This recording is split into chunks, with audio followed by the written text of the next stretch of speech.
She laid down next to me and began putting her hands all over me.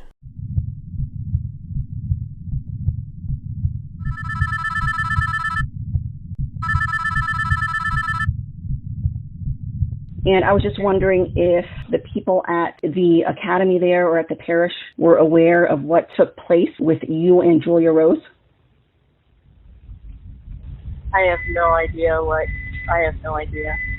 I have no idea what you're talking about. I have the settlement. Sex abuse by nuns. Shocking. It's something Church Militant has never reported on until now. The nuns in question are closely affiliated with the Society of St. Pius X, the FSSPX, a traditional priestly group notorious for sheltering, shuffling, promoting, and protecting predator clergy. In my hands, I hold the settlement agreement and the $83,000 check written to Julia Rose, a young female victim of these nuns. This is Julia.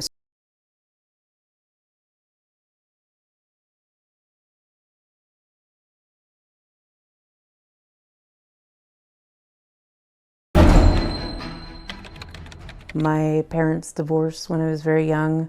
My father converted from atheism to the Society of St. Pius X. And right around 1988, my mom was in an insane asylum with a diagnosis of paranoid schizophrenia.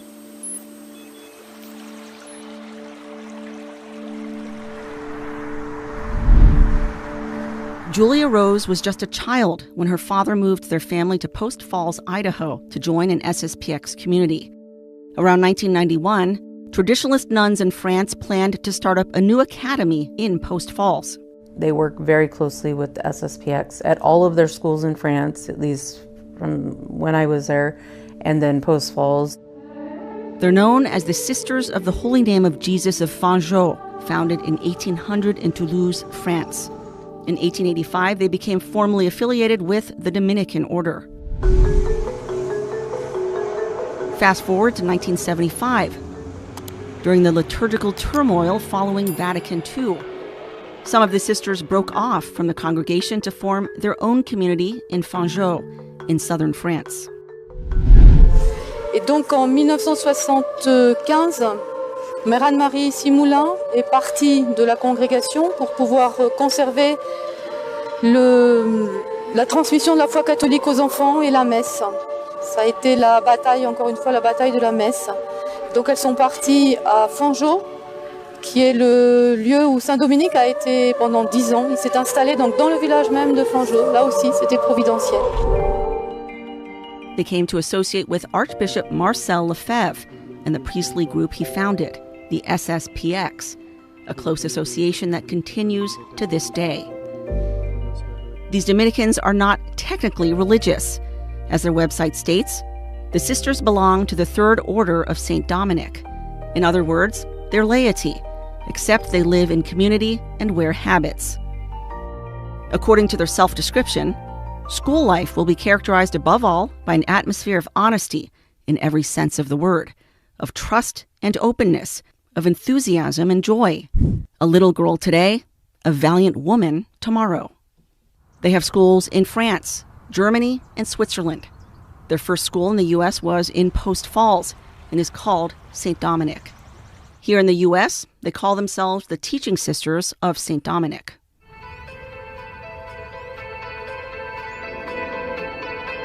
I would have been 12.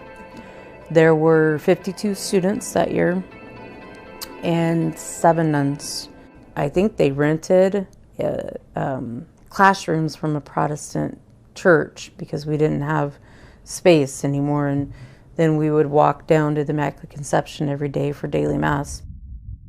Immaculate Conception Chapel is run by the SSPX. It was the site of a major sex abuse scandal in 2015, with former SSPX seminarian Kevin Sloniker arrested for raping and abusing underage boys over the course of 10 years. Little emotion moved across 30-year-old Kevin Sloniker's face as he entered a courtroom in Kootenai County this afternoon. He's charged with abusing young boys in both Idaho and Washington over the last decade. Court documents reveal one of the victims claimed there were 60 separate incidents spanning over a 6-year period. Investigators say Sloniker was involved with youth camps here at Immaculate Conception Church in Post Falls. That's where they say he met several of his victims. Sloniker was once a seminarian at the SSPX's St. Thomas Aquinas Seminary in Winona, Minnesota, but was kicked out after he tried to circumcise himself. He was labeled mentally unstable. Instead of cutting ties, the SSPX let him continue to be involved in its Post Falls chapel, training altar boys at Immaculate Conception. That's where he found his victims. One was an 11-year-old boy, raped by Sloniker over the course of 6 years. While Sloniker was ultimately convicted for assaulting 2 boys, he confessed he had abused 9. In one case, he told a victim to strip naked as he whipped him. The victim reported the abuse to SSPX priest Father Patrick Crane, who dismissed it, failing to report it to police. Sloniker was convicted and sentenced to life in prison. I expected that church, my church, to protect me. That's what I was taught that the church was there for. Why do you think the priests did nothing? They were too scared, or they were trying to protect the church, or I don't know. The priests in Post Falls lied. Among them, Father Paul Vassal, falsely claiming Sloniker left in 2006, when in fact he continued to have contact with the SSPX school as late as 2013, where he found a new victim. The priests also lied that he'd confessed and turned himself in, when it was the complaint of a victim's mother, which led to his arrest. The priests lied that they had never been told of any abuse. Men från SSPX slutna värld hörde ingen av sig till polisen och övergreppen pågick i nästan 10 år. För prästerna såg inget, hörde inget och visste inget. It says here, prior to Mrs. Sloniker's confession to the police, the priests in Post Falls were never informed of any... That is an incorrect statement.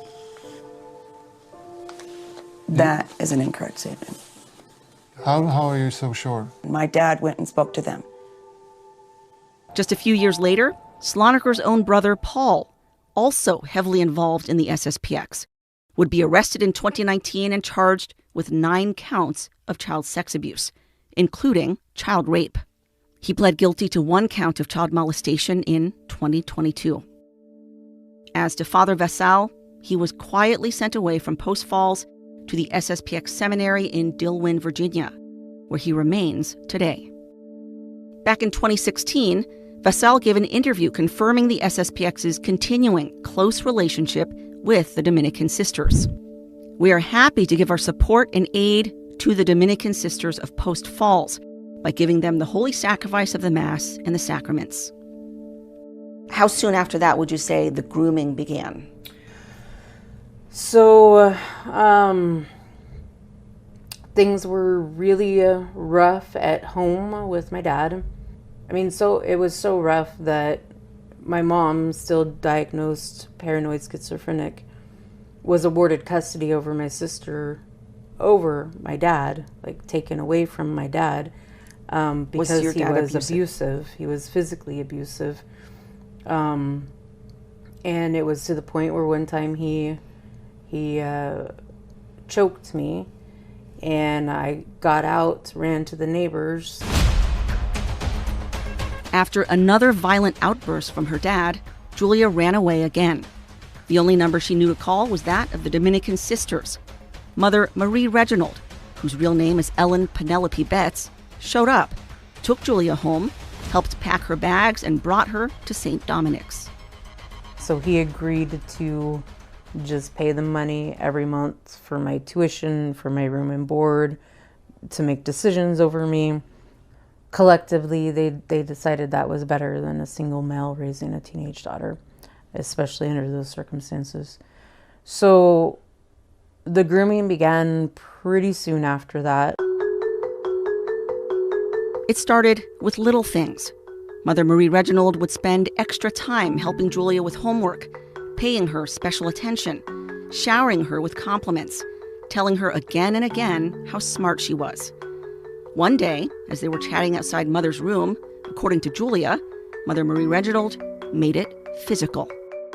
And she gave me what she used to refer to as a bear hug, and I was just frozen, just my arms down, and I didn't hug her back. And she commented on that that she felt like I didn't know how to reciprocate affection because I had never had it. Julia was about 14. But she knows you're vulnerable. She knows you come from a broken home. Yes. She kind of takes you under her wing. Excessive attention, and things seem like they went really fast from her starting to take an attention to me to just all the time, like seeing her all of the time, getting notes from her all of the time, hugs all of the time, holding hands, interlocked hands together. When would she hold your hand? Either when she'd come and sit and talk with me in my room. So she'd come to your room and privately talk with you and hold your hand while yes, she's talking? Yes, okay. We'd sit on the edge of my bed. We did a lot of walks and hikes together. And she would also hold your hand during those walks and Yep, hikes? when we would stop and sit down and take a break. Did she hug you a lot? All the time, yep. I believe hugging became a daily thing. Did she hug any of the other students? Not all the time, I imagine. Did she hold hands with any of the other students? No. Did she go and visit the other students, give them notes, things like that? No. Mother Marie's attentions became infatuation. She would leave personal notes for Julia at her desk or hand them to her in passing, sometimes slipping them under her door. She also gave her many gifts.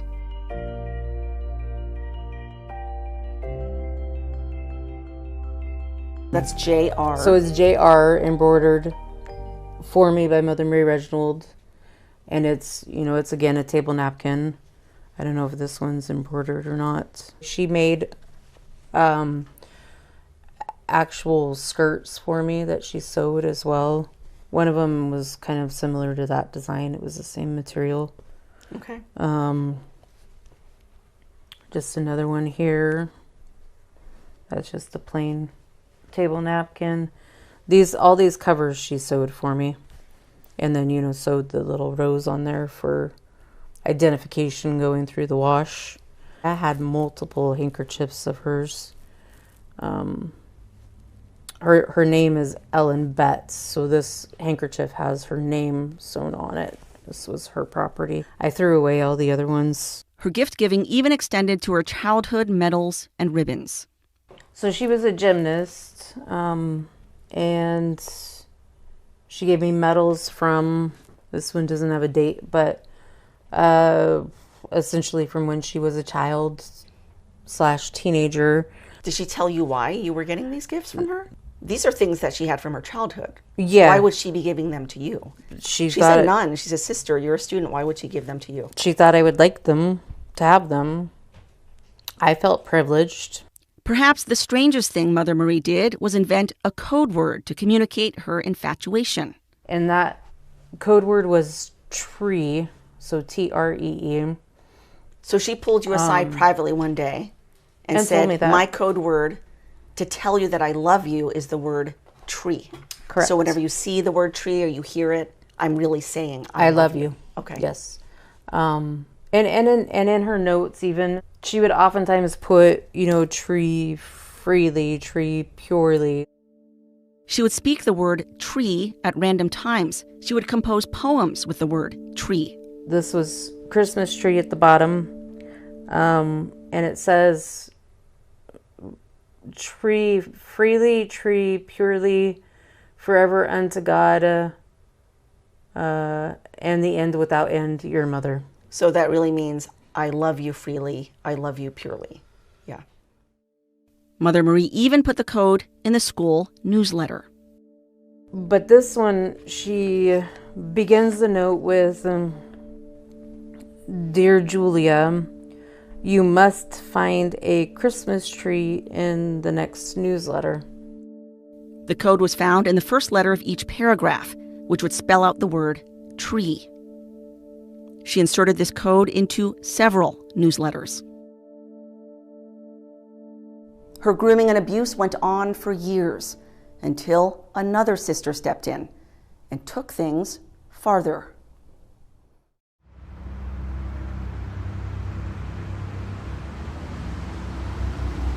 It was 1997, Julia's junior year. She fell ill with a 103-degree fever and bad cough. The nurse made a makeshift bed for her in the rec room where she could convalesce. One night, alone in that large room, she looked over at the door and saw someone approaching. I didn't know who it was until this person came up close to me and said, I brought you some extra pillows to prop yourself up if you need them. And that's...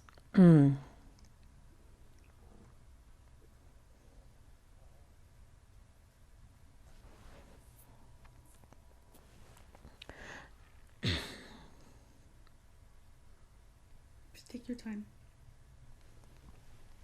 That's when I recognized that it was Mother Rose of Lima. Mother Rose of Lima's real name is Dorothea Epke Sullivan. She spent 10 years with the Dominicans before getting ousted over sexual scandals. But while there, she was a popular and beloved sister who enjoyed socializing with parents and students.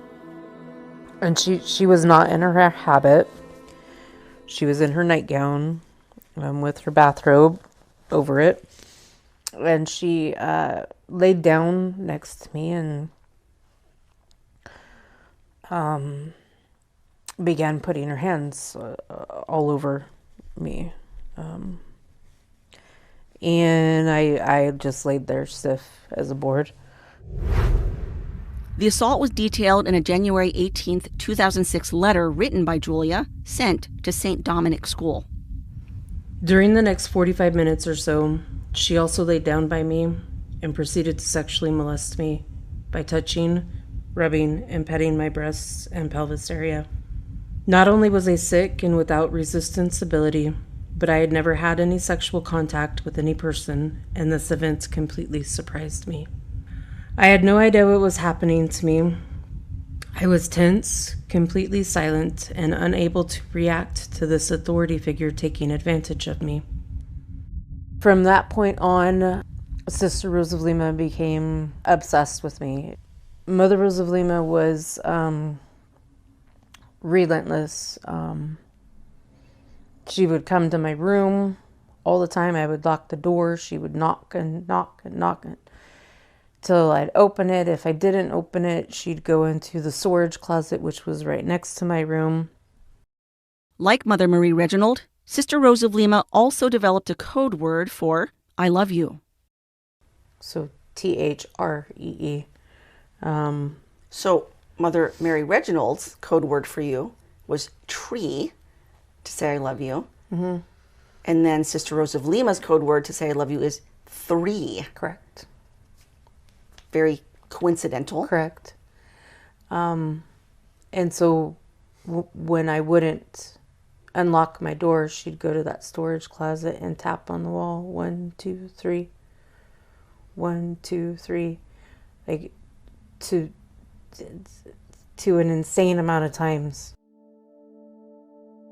Sister Rose would use spiritual talk to convince her what they were doing was approved by God, claiming that the more you sin, the more Jesus loves you, because there's more room for his grace and forgiveness. She'd also repeat the phrase, exultet, oh, happy fault, a quote from St. Augustine indicating the fall of Adam and Eve and the blessings God brought about as a result of their sin. It's a phrase uttered during the Easter liturgies. It went on over a span of like 6 weeks, and it got really bad. Sister Rose of Lima continued to pursue me. begging me to come to her room in the middle of the night, resulting in subsequent events of more intense sexual activity with her. I felt extremely sinful, guilty, but on the other hand, this sister was my mentor, and I had always completely respected and obeyed her. The mixed feelings were excruciating. Sister Rose admitted to Julia she'd been watching her since she was 14. According to Julia, Sister Rose revealed to her a sex scandal she'd been involved in years before, back when she was a student at the SSPX Academy, St. Mary's in Kansas. St. Mary's is the largest SSPX community in the U.S., first establishing a chapel and a school there in 1978. St. Mary's consecrated its Immaculata Chapel in May 2023, the largest SSPX chapel in the world, a $42 million project that took years to complete. Former Superior General Bishop Bernard Fillet presided over the ceremony, where 120 SSPX clergy and brothers attended, along with 3,000 lay people.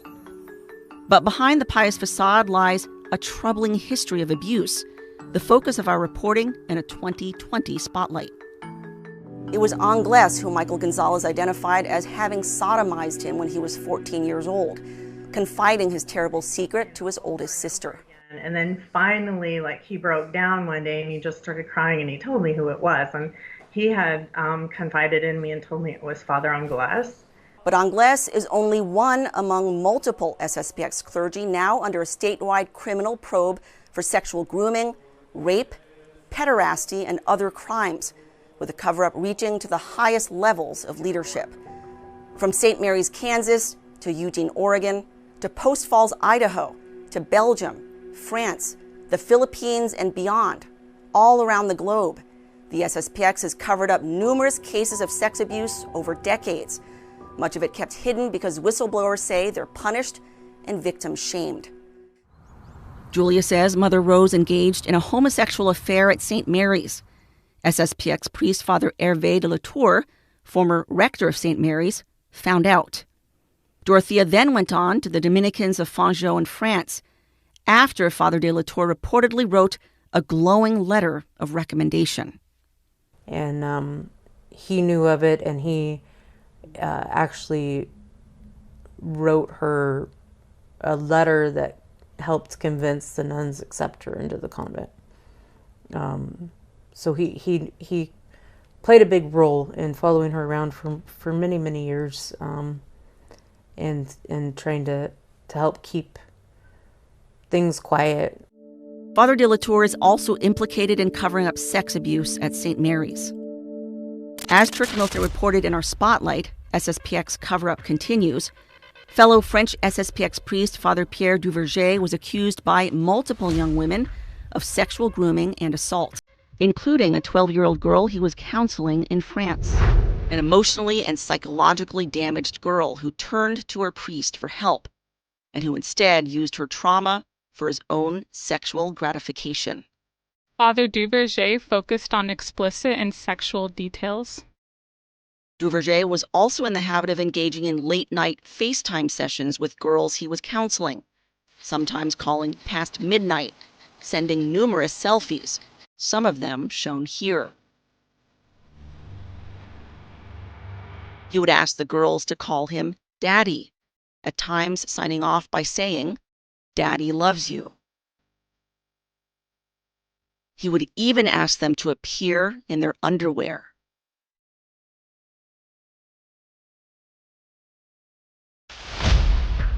After a different sex scandal involving another young woman he was counseling, Duverger was yanked out of Bordeaux, France, and sent to New Mexico. Bishop Fillet claimed it was for reasons of health. Duverger did a couple years of prayer and penance before getting a promotion, working at SSPX U.S. District Headquarters in Missouri. Father de la Tour knew about Duverger's past, but kept his secrets at St. Mary's, never warning victims, never reporting him to police. Duverger reportedly went on to abuse other girls in Kansas. Today, he teaches at the SSPX Academy in Sanford, Florida. And according to a whistleblower, de la Tour also knew about a St. Mary's parishioner accused of raping his own daughter.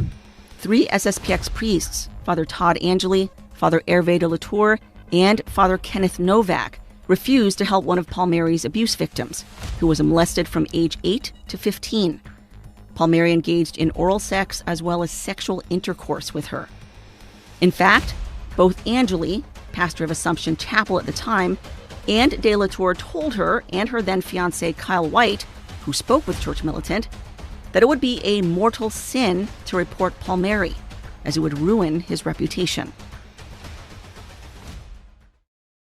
I was so disgusted by her and the things that she was doing. I was unable to eat. I was unable to sleep. I was unable to do my studies. I lost 35, 40 pounds in a really short amount of time. One day, when SSPX Bishop Richard Williamson came to visit the school, Julia worked up the courage to report her abuse. And he said, as soon as you leave here, I want you to go to Sister Rose of Lima's room, tell her you've told me, and that you're going to go talk to Mother Gabriel, who was Mother Prioress at the time. And so I did. So I just want to repeat that. You went to Bishop Williamson, who was at the time part of the SSPX. Later on, he obviously went and broke off and started the resistance. But you told him of your abuse, the sexual abuse happening. And the way he chose to handle it was, he told you, the victim, to confront your abuser, tell your abuser that you're going to blow the whistle. In her bedroom. Privately in her bedroom. Bishop Williamson never reported the assault allegations to police, leaving the burden on the young victim to handle it herself. As to be expected, the confrontation did not go well, with Sister Rose of Lima running to the prioress, Mother Gabriel's room, and blaming Julia for everything. For her part, Julia told Mother Gabriel the truth about the abuse. Julia reports that the prioress chose to handle it by kicking Julia out of school, while allowing Sister Rose to stay. Where is your docility? Where is your obedience? Mother Gabriel asked Julia in a 1997 letter. Unless you become truly docile and obedient, not only this problem won't be resolved for the best, but you do endanger your whole life. She went on to note, the key for peace and salvation, thorough submission, without questioning. Until you come to this very submission, it is better for you not to come back. Aside from the inappropriate relations with Sister Rose, she also acknowledged the, quote, many signs, many hints that the situation created between Sister Marie Reginald and you had more harmful consequences than we were ready to imagine and believe.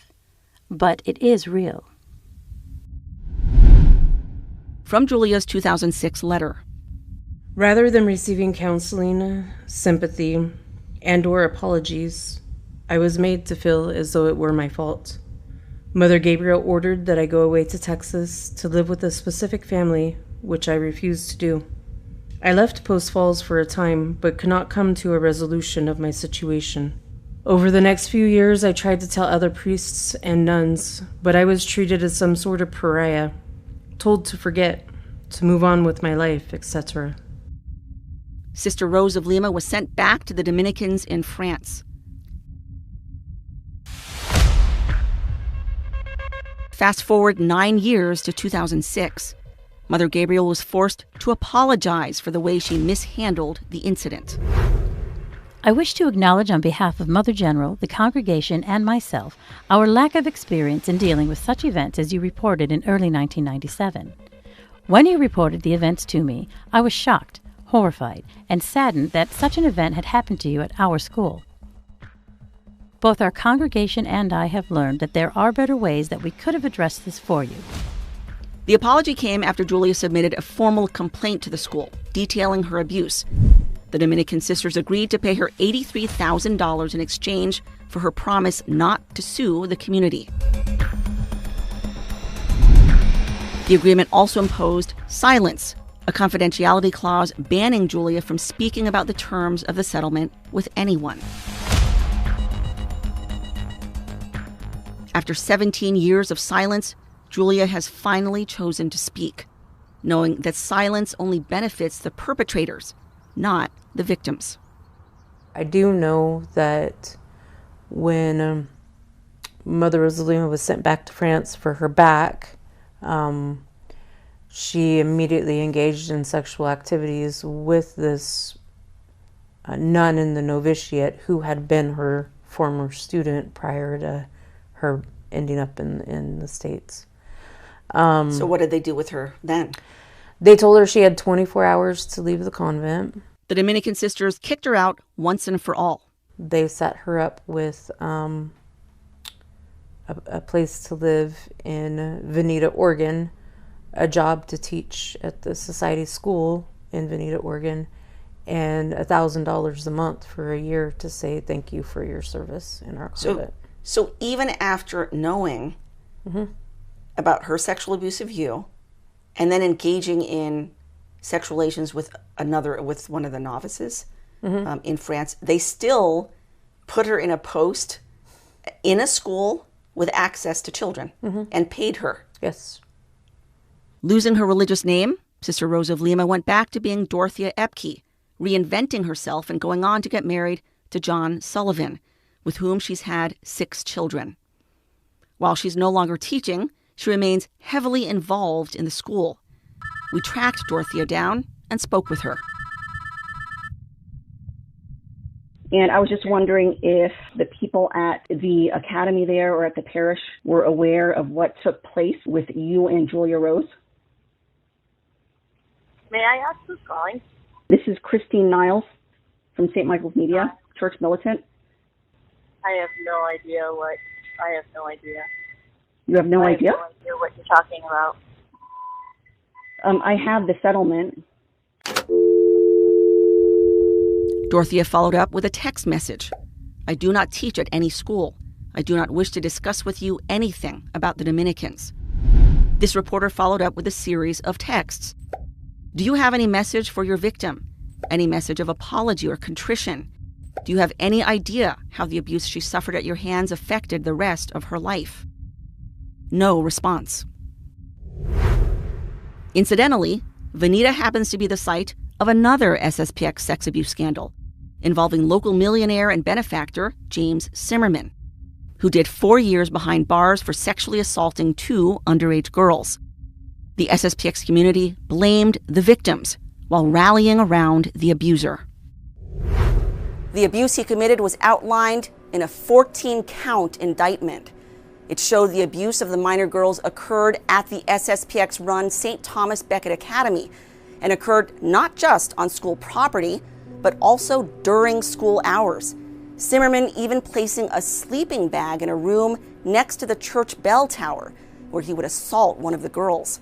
Zimmerman had free reign at the school and church, unquestioned access, owing to his $700,000 donation and close association with various SSPX priests he would take on frequent trips to his vacation home in Alaska. Meanwhile, Mother Marie Reginald, also known as Ellen Penelope Betts, is now head of Sacred Heart Academy in Walton, Kentucky, with full access to children. Yes, hi. I'm trying to get in touch with Mother Marie Reginald. Yes, may I ask someone? My name is Christine Niles. Good. May I take a little bit of a message just to give her some time? She might not be available to you. Well, I'm calling about a former student of hers. Okay, very good. She kept us on hold for a full 3 minutes. May I ask where you're calling from? Yes, I'm calling from Church Militant. I'm a reporter. I have a question for her about a former student of hers. Good. May I ask what the name of this former student is? It's private. I need to speak with her about it. Okay, very good. And may I ask a little bit more about Church Militant? I'm a reporter for Church Militant. We're a Catholic media organization. May I also take a phone number? Sure. I am on deadline, so I would need her to get back to me as soon as possible. Good. And I want to give her a chance to respond. After leaving us on hold for another full minute, the receptionist returned to tell us Mother Marie Reginald declined to speak with us. When we asked for an email address to email questions, The receptionist said no. Her utter refusal, I'm just letting you know, looks like perpetuation of the cover-up and lack of transparency. So I'm very sorry that you heard that. you don't even have an email address that you can give me just to email the question to her. I'm so sorry. Is there a reason you don't want to let me email you?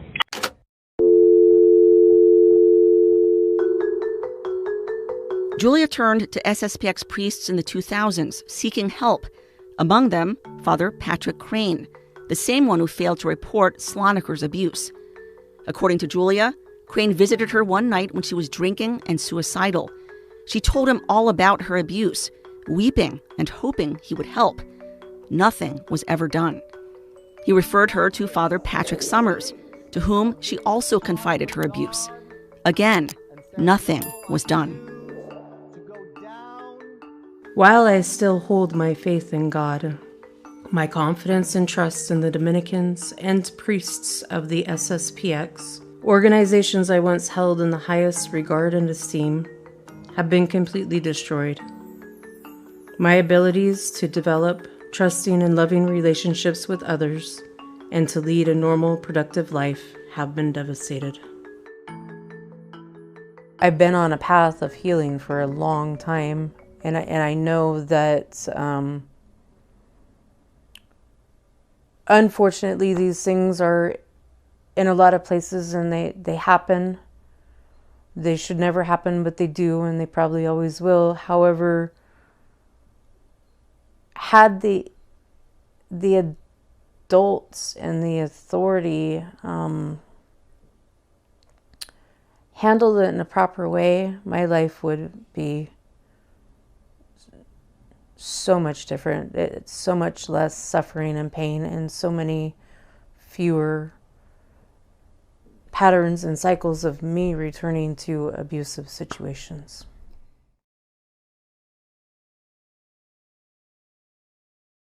After the alleged abuse, Julia engaged in unhealthy relationships, bearing several children out of wedlock. She's currently undergoing therapy to help heal her past trauma, and she's taking small steps to return to the practice of the faith. She's devoted to raising her children with the love that she never had. Meanwhile, Church Militant reached out to the Dominicans, who would not speak with us. We also contacted the SSPX in Veneta, Oregon, to ask why they allowed an accused sexual predator to teach at their academy for years with free access to children. We also asked if they planned to launch an investigation to determine whether Dorothea might have other victims. No response. Same goes for U.S. District Superior Father John Fullerton, as well as SSPX spokesman James Vogel. Bishop Richard Williamson also failed to return any of our queries. Across the board, silence. We did learn, however, that the SSPX and the Dominicans broke their silence with regard to Julia, reaching out to her to pressure her not to go through with this story. Clearly, she rejected their attempts in the hopes her story will help other victims come forward and find healing and help bring an end to the abuse. Christine Niles, Church Militant,